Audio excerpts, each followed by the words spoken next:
Years ago, I wrote a picture story called Pajama Town. Everyone wore pajamas all day: the butcher, the baker, the candlestick maker. People wore pajamas at school, on the job, at the racetrack. Good and bad alike wore pajamas.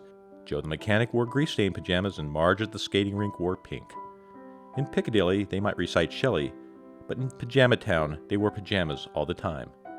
Except at night, when they went to bed. And in the last frame of the story, all the people of the town are shown adorning themselves in their best finery as they are about to climb into the sack. A sweet story until it spilled over into reality. I'm not sure how it started, me not getting dressed in the morning, but this pajama kick was preceded by an even more worrisome phase I can only describe as one of total dishevelment.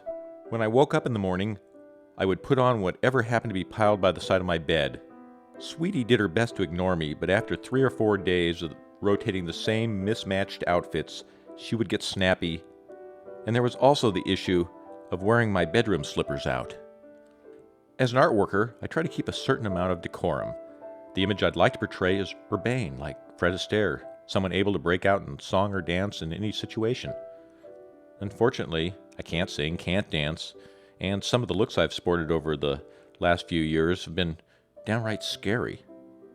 I was lost in the fashion wilderness, but in the end, it turned out that I had been on a voyage of discovery.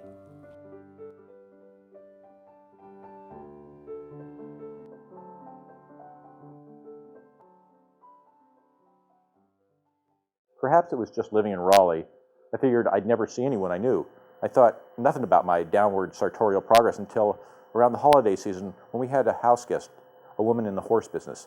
She didn't recognize me as the groom in the wedding pictures on the mantel and asked Sweetie how much I charged to clean the stalls. Shortly after that, Sweetie got a call from her horse trainer.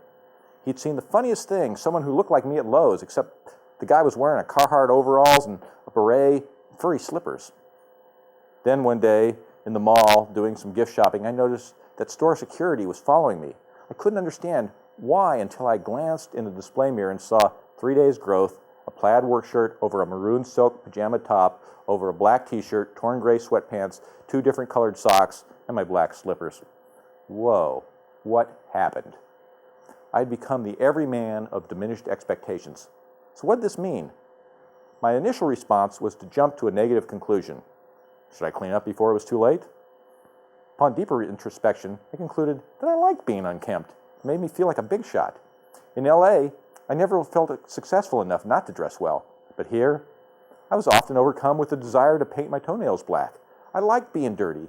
I don't think I smelled, not too much, but the more disheveled I became, the more I felt like one of the actors and musicians I used to know who always went about scruffy, and the scruffiest of the lot were always the most famous.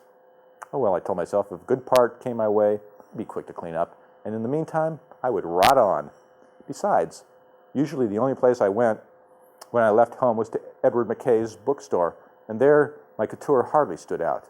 One of the girls at the counter, for example, has multiple tattoos and piercings and never the same color hair 2 days running. I was admiring her nail polish. It really sparkled. That's a wild color, I said. What's it called? She answered, sick in bed after the party. I didn't really long to be at any party she was at, but I was yearning for something. I was in a transitional stage, a moment of metamorphosis. I knew that in any creative process, ideas don't just go from A to Z. You have to pass through a whole progression with much time spent lost. Carlos Almaraz, the late great Los Angeles painter, once confessed to me that he went through a period where all he could do was to fill notebooks with black-on-black graphite drawings, scribbling layer upon layer like a madman. He didn't know why he was doing it, but he knew that trusting his instincts was the only way out of the wilderness. Consider Charlie Chaplin. It was by the unlikeliest serendipity that he, a bit player on Mack Sennett's Keystone studio lot, stumbled into a wardrobe closet and found a hat and cane and the big pants. Out he came, the little tramp, a character that would vault him into immortality. I grow old, I grow old. I shall wear the bottoms of my trousers rolled. So wrote T.S. Eliot, although I doubt he ever showed up for his daytime bank job at Farber & Company wearing green face powder like he sometimes did when he met with his literary chums. T.S. is a kindred spirit, and he had a sartorial vision, but alas, it was too meek and not the one I was ultimately seeking. No, it was a very different writer who dangled out the key to a brighter world bursting with splendorous possibility. Sir Noel Coward, master of the drawing room comedy and wit personified. Sweetie and I were in Jamaica. We decided to make a pilgrimage to Firefly, Noel Coward's estate, where he is buried. Inside, the chairs and couches were worn, and everything was covered by a fine patina of dog hair. The table on the patio was set the way it had been the day the Queen of England came to lunch, and there was a photograph of the occasion. In Noel's studio, a painting was on the easel, and there were other paintings scattered around as if time had stood still. In the living room, two small pianos faced each other. There was a phonograph and some records, a cozy stone fireplace. On his desk was a 1960s Who's Who in Jamaica. From the garden, you could see the red roof of his guest house a mile down the road. Noel's gravestone was a bit battered and in need of tending, but when I put my arm around the sculpture of the old boy sitting on his favorite bench, he seemed in fine fiddle. Back inside, there was another picture of the great man perched on his windowsill overlooking the bay, the most magnificent view I'd ever seen in all of Jamaica. I sat in the same spot, assumed the same pose, and made Sweetie take my picture. My intention was to send a copy to everyone I knew with the inscription, "Shred all the other images of me, this is the real me." It was grand, and I felt so sophisticated, but there was something else about Noel in the picture I was responding to that I couldn't quite get. It hadn't seeped into my consciousness. Sweetie, of course, always a dozen steps ahead of me, understood what I was yet to perceive and wanted the thought to stay buried. That's why, moments later, she tried to hurry me out of Noel Coward's bedroom, the very room where he suffered a heart attack and croaked. Noel's bed had pineapples carved into the wood.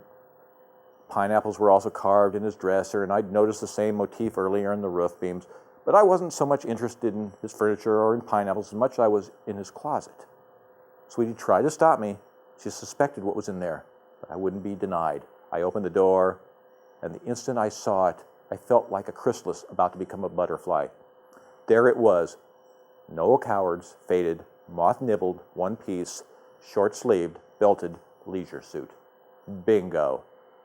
This is where it had all been heading, the promised land, the holy grail, the look I had been seeking without even knowing. I was born for a leisure suit, although maybe not this particular one. I couldn't very well steal Noel Coward's. Besides, one wouldn't be enough. There was something immaculate about the suit. I'd have to change twice a day now. Plus, I'd need to wear an ascot. Yes, absolutely an ascot, set off by a touch of Mobutu, the epaulets, big square-framed sunglasses, nothing like that African dictator on the French Riviera look. Still, this ensemble wouldn't be easy to pull off. I'd need Jane Barnes's help. If anyone could make the leisure suit cool again, it was her. Oh, daddy, daddy, daddy, daddy, dig it, dig it, dig it. I don't know if I said this out loud, but just then the door swung open and my wife caught me fondling the fabric. She grabbed my arm and yanked me out of the closet. "No," Sweetie yelled as I started to protest.